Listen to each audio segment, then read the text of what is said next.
Voilà, on parle à présent de cette élection des délégués du personnel à la Caisse Tab. L'événement a eu lieu la semaine dernière à Libreville. Pendant un mandat de 3 ans, les agents choisis devront jouer le rôle de facilitateur du dialogue entre la hiérarchie et le personnel de cette administration. Le compte rendu de Jean-Steve Ndoumenini. 2 listes étaient en lice pour le contrôle des postes de délégués du personnel des 3 catégories socio-professionnelles que sont le Collège des agents d'exécution, celui des agents de maîtrise et le Collège des cadres. À l'issue du scrutin, le SINAC, Syndicat national des agents des caisses de stabilisation et de péréquation, obtient la direction du Collège des agents de maîtrise et de celui des cadres, pendant que le SACG, Syndicat des agents de la Caisse Tab du Gabon, prend lui le contrôle du Collège des agents d'exécution. Pendant mes tournées de campagne au poste de délégué du personnel, j'ai eu à tenir un langage très simple.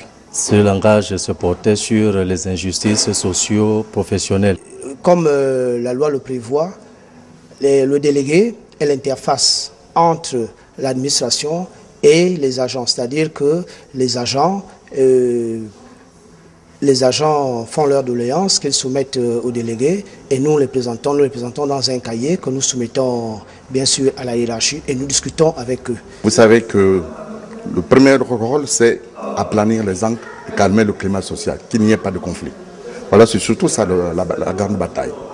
Éviter les conflits, concilier les 2 parties et savoir négocier avec la direction, car la mise toujours au-dessus. Voilà le challenge. Depuis sa création en septembre 1971, c'est la première fois que les caisses de stabilisation et de péréquation du Gabon procèdent à une élection des délégués du personnel. Cette nouvelle donne au sein de la structure devrait contribuer à améliorer le dialogue entre patronat et salariat dans l'intérêt des 2 parties.